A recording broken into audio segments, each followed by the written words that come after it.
There we go. And we're recording. All right. And we're going to go live. And now we are live. Caitlin at the Factual Prep, smashing retweet. Getting it out to the folks on a fine Sunday morning. It's sunny out there. Beautiful. Yeah. Crisp. I haven't gone outside yet. I actually have to leave right after this to go somewhere. So hopefully it's pretty. I like the fall. It's not even fall. We're like in that like post Halloween November crisp mornings where you do need a coat, but you might not need a coat later on the day. Yeah, but you Or like can't. a heavy coat. Yeah, but it's still like cold. It's cold. So it's like it's good football weather, but you don't do a lot of stuff outside. November kind of sucks. I think it's the worst month. It's my least favorite month. Because after Thanksgiving, at least you have Christmas to look forward to. And then, the holiday. and then you can do like winter sports in January and February. But We're driving down to DC for Thanksgiving. We're driving. What day? Wednesday. Oh, I know. Good luck. I know, because we're flying for home. We're flying to Louisville for Christmas, which will probably take a break on the podcast. Yeah. But then afterward, we're also flying to Denver for a wedding. So like we have to take like 3 separate flights. And so we were like, okay, that means we have to drive for Thanksgiving. So it's like what, 9 hours, 10 hours, 12 hours? To DC? Yeah. It's 8. It should be 8. You can make it an 8 or 9 with no traffic, but you're going to hit traffic. I would recommend. Are you taking Wednesday off? No, you can't. I would recommend this. If you Literally, can. no one's allowed to take at where I work across the board cannot take that day off. I would recommend coming home from work, have dinner, clean it, leave like at 8 o'clock at night, and do it at night, and go it straight through. If you can. If you can't, stop at a cheap motel for get sleep for a few hours and then get back up and do it early the next morning. Because honestly, if you leave at 4 o'clock on Thanksgiving Eve, you're going to be sitting in traffic forever. And you'll get there. Like you'll get there in the same amount of time. You'll get there at the same time, probably. Yeah. I don't know how that works, but you probably get there at the same time. Anyway, hey, happy Sunday morning, everybody. The sun is shining, the birds are chirping, and the world is on a better access because Glenn Youngkin is the governor-elect of the Commonwealth of Virginia. Here's to you, Governor-elect Youngkin. We're very happy for you. Terry McAuliffe is a horrible piece of shit. And it's the worst. What's great about this race is like he fully embraced what most, not all, most Democrats believe. Your kids, you don't have a choice or anything to say about what the teachers' unions and the curriculum that they're being taught. No choice. Right. You don't have any influence. And like, he didn't even really walk it back. He said straightforwardly. He's like, parents should not have a say in school curriculum. They should not have a say in public schools for your districts. Like he straightforwardly said that in a debate. But here's what I want everybody to get, because there's a lot of pundits out there in corporate media land and conservative Inc. who are like, I don't get it. Why did he say that? He believes that. They believe this. They say it because take them at their word.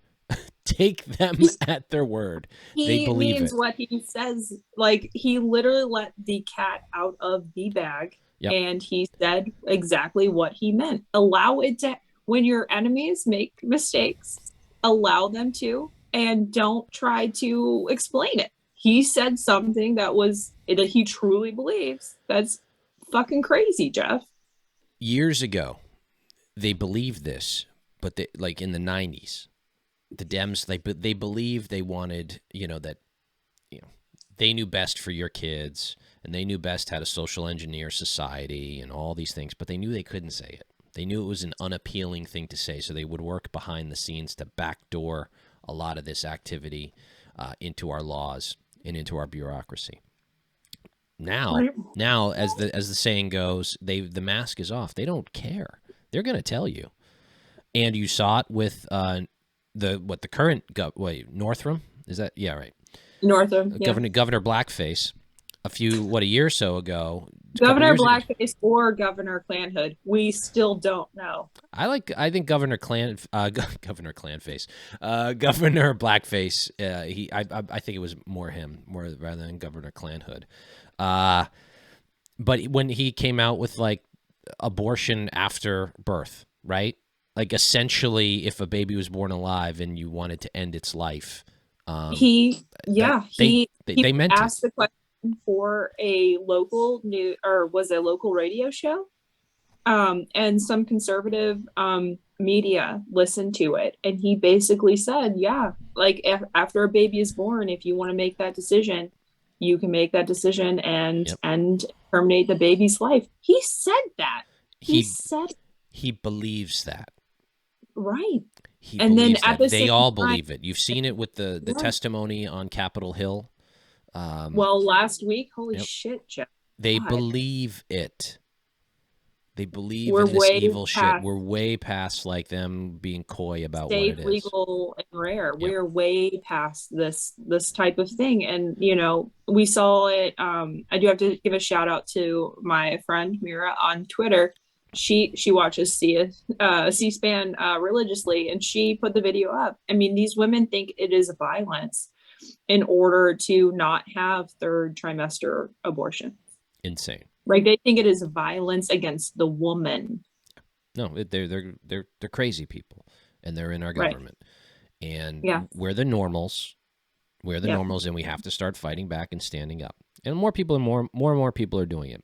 But it was glorious because people saw through McAuliffe's bullshit, and they lost. Now let's keep in mind something here. Virginia, people say it's a blue state, but I think it's more purple. Because now they take over. I agree with that statement. Yeah. Okay, so I have two different opinions here. I think it was blue for so long for a couple of reasons. Nova was really blue because of DC, because DC has expanded into Virginia. And a lot of bureaucrats and, Dems live in DC because, politics is their entire life. So they got to be surrounded by it and work in it and all of that. Anyway, so Nova's gains in being blue really pushed Virginia to be blue for so long. Youngkin's victory does prove that it's probably still blue, but it can be purple, right? Like, so I think Youngkin did they take over the state legislature? Yeah, it's 52-48. That ain't that. Won. I mean, I'll tell you, that's not blue. Like we're Jeff, blue in Massachusetts. Jeff, it was an electoral slaughter. I mean, I don't know how else to really. I mean, it's not a major point here, but my point is like if your state legislature can be flipped, it's not that blue. It's not a blue state. Massachusetts. We're not flipping it in Massachusetts anytime soon. We're not flipping it in Massachusetts. You're not flipping it in New York or Connecticut, or California, maybe or a state house in California. I mean, it's not happening anytime soon. So I think I would call, I wouldn't, this is the thing. I want everybody to be excited about it because I think it bodes well for 2022. We'll get into that in a second, but also let's, pump the brakes a little bit on our celebration because Virginia has the potential to swing back and forth. I think it's purple. It's not that blue where it was, but it is a good bellwether, especially a year after a presidential, election. In 2009, did Bob McDonnell get elected? Was that his after Obama? I think he was. I don't remember. I think it was 2009. It's been a long time. Right. It's been a long time since they've had an house. Youngkin ran a good issues-based campaign. He leaned into cultural issues while maintaining his value-based campaign. Winsome Sears and Jason Mayares. They, tagged along with him. They ran an amazing campaign. I do have to say going into into Tuesday, I was bearish about this race until the Fox News poll came in. I was bearish up until Wednesday morning. I was like, I know they were gonna, right? Like, we'll go to patreon.com/rhinopod, sign up for the Patreon. We covered my cynicism about the Biff and BBB on that, because I wasn't getting angry Friday night when Biff passed, because it's just I'm so cynical about it. I just knew it was going to, and it's going to inflict major damage on the economy. I do have to say, so this is based on just luck and feeling alone. So before the 2020 election, I thought that we were going to walk into a electoral slaughter in the House, and that's really where I'm mostly worried about. I was fine if Trump lost, right? But I walked into an antique store in Concord, of all people, and I found this. It's a little GOP elephant. Hold it up to your camera closer. Oh, that's awesome. Yeah. It was just in there, and I was like, I'm buying this. And we ended up gaining seats in the House. Yeah. Okay. And it's completely superstitious, guys. Like, this is total gut feeling stuff. Like, anyway, I found this, and then we won House seats. On Monday, I was searching eBay because I like to look at antiques in general, and I found this. Reagan in 76. All right. If we're getting GOP swag, wait 1 second. Live, this is live on the air here. Keep going. Keep talking. Keep vamping. I'll be right back. I found this hat on eBay, and I bought it. And so I was like, oh my gosh, I found this really cool thing. Maybe, oh my God. Maybe we got a chance and it's a token. All right. You got to keep that on the rest of the episode. Put it on. Okay. Yeah, and it's like so nice.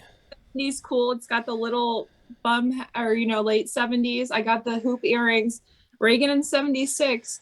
Right, he was coming. We have a little announcement. If and when Governor Baker decides to seek re-election and he has a kickoff event, we're going to try to do something live nearby there. We'll see. Try to get something done, and we'll be required to wear these. And I'll wear my Reagan Bush 84 T-shirt, and we will be gung-ho in GOP garb. So we're going to keep these on the rest of the episode. Yeah, I like to collect memorabilia, and I actually found a really cool one just now. But at the same time, I found this on Monday. It's like pretty in new condition. I don't think it was really worn. Someone probably got one and put it away, and they sold it to me. And then Youngkin won, and Winsome Sears won, and Jason Moraes won, and it was really awesome. What the point I think we need to pay attention is, McAuliffe ran this campaign where he was running in the 2020 election. He was running against Trump.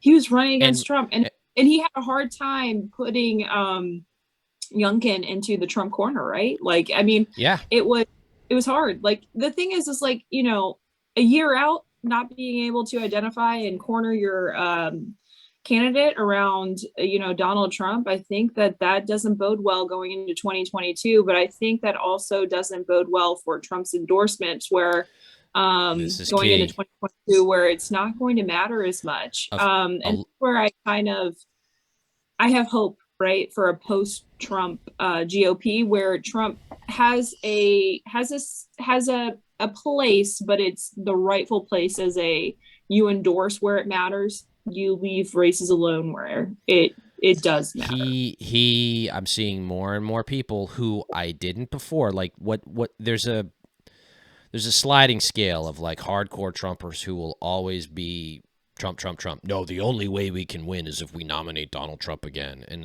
you're like, okay, shut the fuck up. But then there's like the other that who are like Trump sympathetic, and we're like, okay, I voted for him last time. I'll vote for him again if he's the only choice in 2024, but I really don't want to. So maybe I hope he either loses the primary or doesn't get in the primary. And then there's like the rest of the GOP electorate. So it's that middle ground. Yeah. And here's the point, that second category of like, Trump sympathetic, Trump voter, Trump supporter versus the Dem, but like wants to see somebody else actually that can win. It's not just that they're there. They're actually speaking out more in media and be like, no, enough. Like we got to move past it. Time to move on. We're gonna lose if we nominate him again, and I think we will lose if we nominate him again. We need to actually win. Winning's what's important. Let's nominate a winner. So I'm seeing a bit more of that chirp up, and not from the usual suspects that you would just never like Trump to begin with. A bit more from the people who are level-headed. That's going to, it's a death of a thousand cuts. That's just going to eat away the support more and more and more.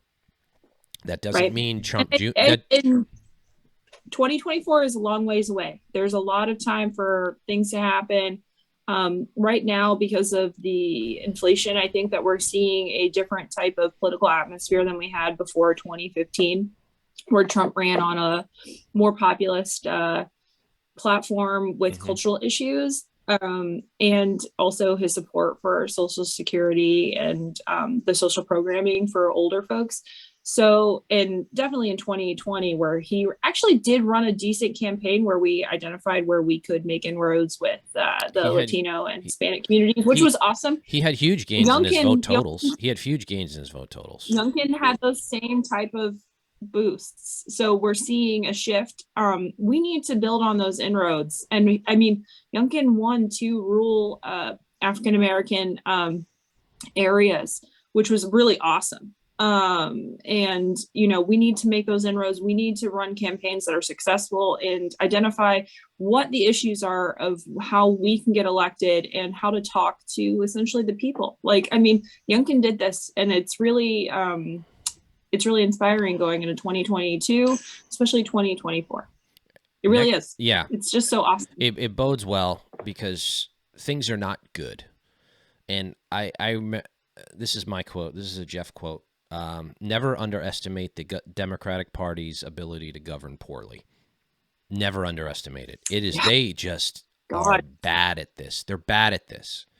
And they've gotten worse. Like a few decades ago, they would be able to. I mean, even for all of Bill Clinton's issues, they were decent at governing. But they were competent. They knew what they were doing. What they're doing, is debatable and arguable. And I'm not talking about the blue dress. I'm just talking about the actual governing part. But now it's not. Now it's just like you see it from Kamala, you see it from the squad. It's all just flowery language, nonsense programs, equity and diversity in, justice. Yeah. Justice, this and that, and it's just nonsense. They have no idea what they're doing. They don't know how to govern. Talked about environmental justice and tree race, I think, with NASA this week. Like, yes, the race of the tree. How can you tell what the race of the race of the tree? Are cedars different than pines? Like I not for nothing. And I tweeted this, and I'm like, is she on something? And I'm not starting rumors here, but she clearly has an affect on the way she's speaking. If that's her, I think it is her. I think that she's genuinely such a. How can I say this?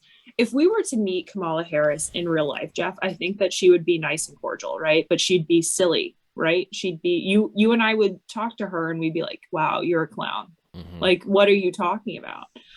But she'd still be nice and cordial. I don't think we'd have that same reaction if you and I met Hillary Clinton, right? Like, she'd be a bit, okay. But like Kamala is just on a different level of inauthentic that I didn't think was possible. But she'd still be nice. It's cringe. But it is cringe on a level of based in cringe that I thought was not possible. She'd be such a good parody if comedians weren't so. This is deep.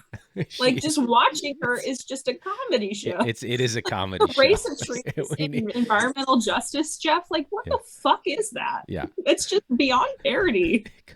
Tell me, how can you tell the race of the tree? Now, maybe she meant the species of the tree or something like that, but she's so obsessed. The Dems are so obsessed with it, they can't get past it. That's some hilarious stuff. Yeah. She's comedy and, you know, a heartbeat away from the presidency. Yeah. What That's also, scary. well, what bodes well for 2022, and, you know, we're less than a year out now, so hopefully we can start. Now we got to start hitting the ground with all this stuff. We got to start getting involved in January campaigns. starts, guys. Yep. January It starts around Massachusetts, starts everywhere. It starts now. You know, laying the groundwork through the holidays and then, you know, moving forward after the new year. But New Jersey, holy cow. New Jersey is a blue state. That's a blue New state. Jersey is a blue state. Yeah. And the Republican, Jeff, I'm going to butcher his last name if you want to try to go for it. Sciattarelli. Yeah. Is it Sciattarelli? He almost won. You know, you call him, yes, Republican governor candidate Sciattarelli. No. He almost won. He did. I mean, it was, yeah. I mean, I think he was leading when, was it 90% of the votes came in. And then at that point, they're counting early VBM and all of that. So Republicans have a lot of work to do on getting their vote early and in mail-in votes and getting their people to the polls. But we almost won in New Jersey. We almost won in New Jersey, but they took out some leadership positions in the New Jersey state legislature. Yeah, we now have unbelievable. We have a blue-collar trucker who spent $153 on his campaign. Phenomenal. 153, most of it at Dunkin' Donuts for his campaign workers, which is awesome. And he won, and he beat him. Did you read the story on that? How he did it? No, I did not. I just heard that he did. What's his name? Durr? D-U-R-R? Edward Durr. Edward Durr. Shout out to Edward Durr. Thank you. And he's pretty conservative, Jeff. I saw his tweet. Here's what's great about this. I mean, tell me in a second how he did it. But what's great about Edward Durr is, like, he shows the power of local politics. It's like, you can get involved, man. You're a truck driver, okay? If you're a smart person, you know, get the paperwork, start collecting the signatures, get on the ballot, learn how to run a campaign, get out there, work it. You know, probably a lazy incumbent thought he was going to cruise to victory, never had like a Republican serious challenger, doesn't understand the gravity of how pissed people are. It gets out there, gets it done, takes out leadership of the Dem Party in New Jersey. Phenomenal. Phenomenal. Okay, so let's get into how he did this. Okay, he spent 150. I mean, he had over $10,000 in his campaign fund. He only spent 153. Identified. He only spent 153. I thought it was only 153 of his own dollars. Like, he only chipped that in for. Really? No, he only spent $153 on his campaign. Okay, so I don't know really how he maximized, like, maybe like Facebook or like getting out his word. But volunteers probably. Work. So he essentially got denied. So in blue states, guys, concealed carry can be very difficult to obtain. He tried to obtain concealed carry, got denied for little to no reason, and he decided to run for office based on that. That's good, because that's what should motivate people, local issues. So he, in his district, he was running against the New Jersey State Senate leader, the Democratic. I think, the state Senate leader. Yeah, I believe that's who it was. He identified that this guy only gets 30,000 votes every single cycle. 30,000, about 30,000. He only gets 30,000, whether or not he has a challenger or not. So Edward Durr's like, you know what? We have 150K people living in this district. I got to get more than 30,000. And that's what he did. Got 32K. Good for him. That's phenomenal. That's high. Great. I think a high turnout for that district too. Good for him. I love that. I love that. That's democracy in action. I mean, I do love his tweets. I'm going to be perfectly honest. I do love his tweets going after Liz Warren. Like, that's awesome. But at the same time, yes, good for you, Edward Durr, for winning a seat and putting in the hard work behind it, not making it about yourself or bringing in any fancy consultants. You won based on your hard work, and that's awesome. Yeah. That's the way democracy should be. And kudos to Sciattarelli for running a good campaign and coming super close to taking New Jersey, out. New Jersey Republicans do deserve I mean, look, it's possible here. Look, we have a Republican governor in Massachusetts, Republican governor in Vermont. You've had recently with Chris Christie and Christine Todd Whitman, Republican governors in New Jersey. It's entirely possible. You could even get one in New York. You know, that's possible. If there's enough groundswell, you can flip those top of the ticket races for sure. So I think it was a great week all around, and it bodes real well for 2022. And let me be perfectly frank to all the Dem haters that watch this. Bipartisan infrastructure is not going to save you in 2022. Running on Trump again, if that's all you got, it's not going to save you in 2022. The voters who are not in the bubble like we are care about pocketbook issues, care about the economy, care about things that are affecting their lives, and you guys are in charge and are screwing it up. And that being the case, nobody's going to put you back in charge when they have the option of, well, voting for somebody who's not Trump. And I think this is real important as we move forward for 2022, that we realize that, so we run just steady Youngkin-like campaigns, focus on the issues, the pocketbook issues. Biff is going to make the economy worse. God forbid Build Back Better passes. It'll make it even worse. So there's going to be a lot to, unfortunately, the inflation and the supply chain issues are going to be front and center. Inflation won't go away by next year. Supply chain issues may calm down, but there's going to be a lot of problems. And I don't think the supply chain issues are going to be calmed down. I think there's massive issues across the board. A lot of it has to do with people are not becoming truckers, and it has to do with a labor market issue as well. I mean, on top of issues from the pandemic that Biden and Mayor Pete are just not taking care of. No, and that's democratic governance. Do you want that? Do you want to have to tell your kid that they can't have the one toy they wanted for Christmas because it couldn't come in based on supply chain issues? Well, I mean, some people do it. Like, how these guys have even 40% approval ratings is beyond me. I mean, who is the 40% going, yeah, things are going great?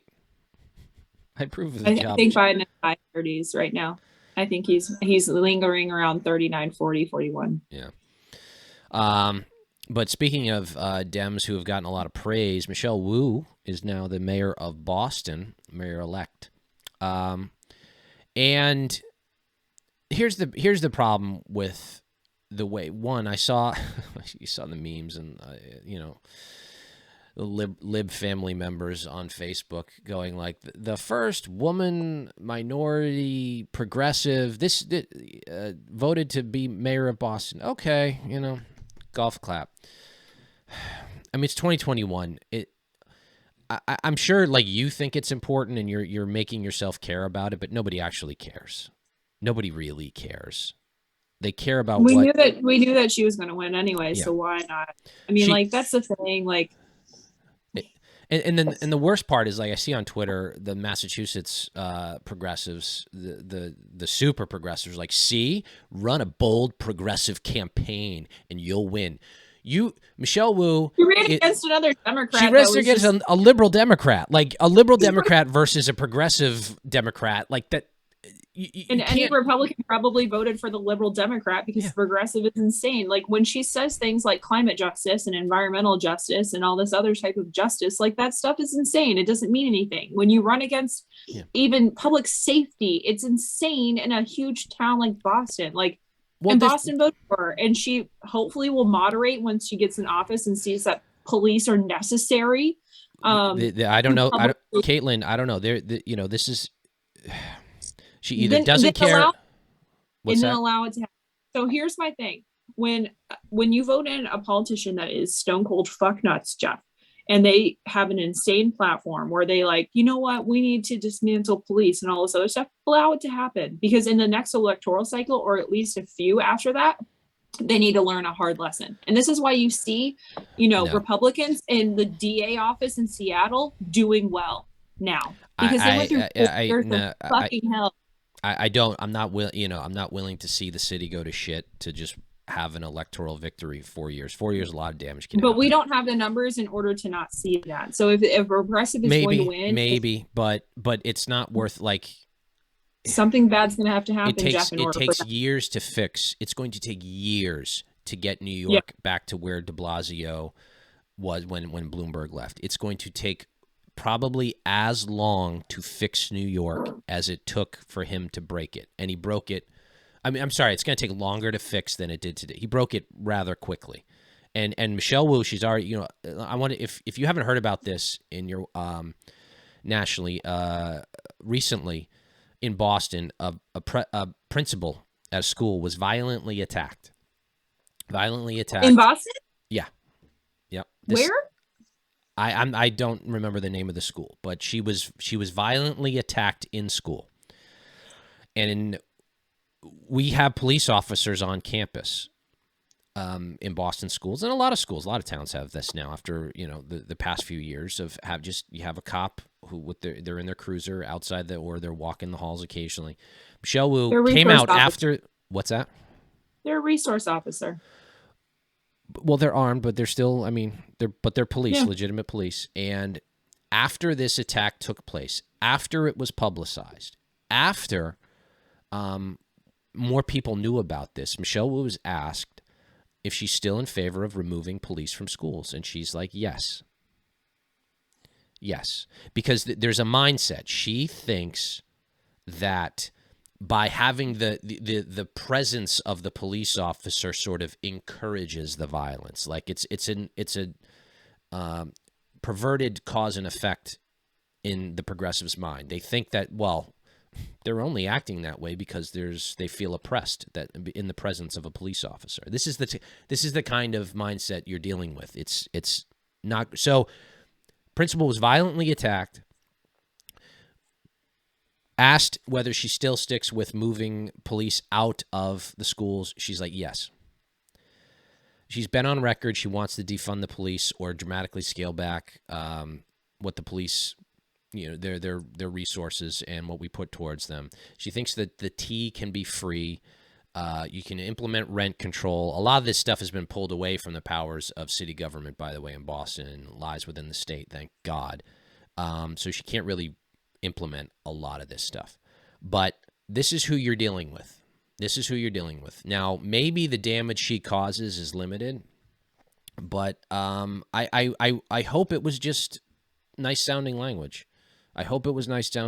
Because if you do this stuff, if you defund the police, the streets will become less safe, and it'll cause more problems, and it'll hurt more of the community than it will help. And you got to realize that. So good luck. I really want to wish, I love Boston. I want to wish Mayor Wu good luck. And I hope she does a good job and she keeps the streets safe, improves the schools, and you know, fills the potholes and takes care of the infrastructure. Because if you do that as mayor, you're going to have a fine administration. And I really hope that is what happens. But please get away from these progressive talking points because it'll do a lot of damage. Yeah. I mean, Jeff, that stuff was kind of scary. I mean,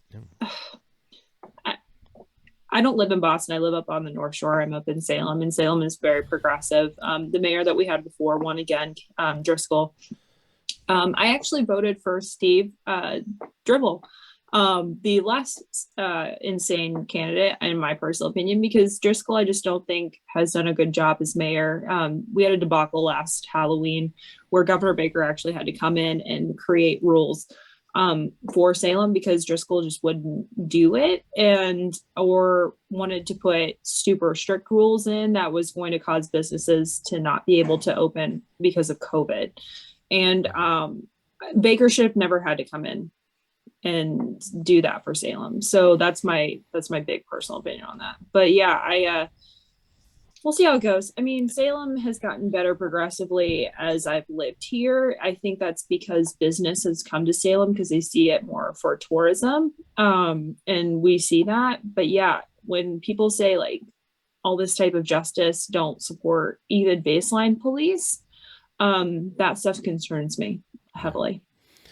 Well, good luck to everybody who was elected on Tuesday, and I hope you do right by your constituents. And you take your job seriously and get down to the business of governing. All right. That's it for this episode of the Rhino Podcast. Don't forget to go to patreon.com/rhinopod. Only $1 a month. Subscribe there. We always appreciate our subscribers, the patrons who help support us. And tweet this episode, share it around. We might have a guest coming in soon. Let you know about that as they are lined up. Maybe we'll bring in some more guests. Who knows? All right. Prediction. I'm going to leave you with this. I think Governor Baker will decide within the next, today's the 7th, 10 days. So let's circle back on November 17th and see if I'm right. Yeah. All right. Have a good week. Bye-bye, everybody. Bye, guys.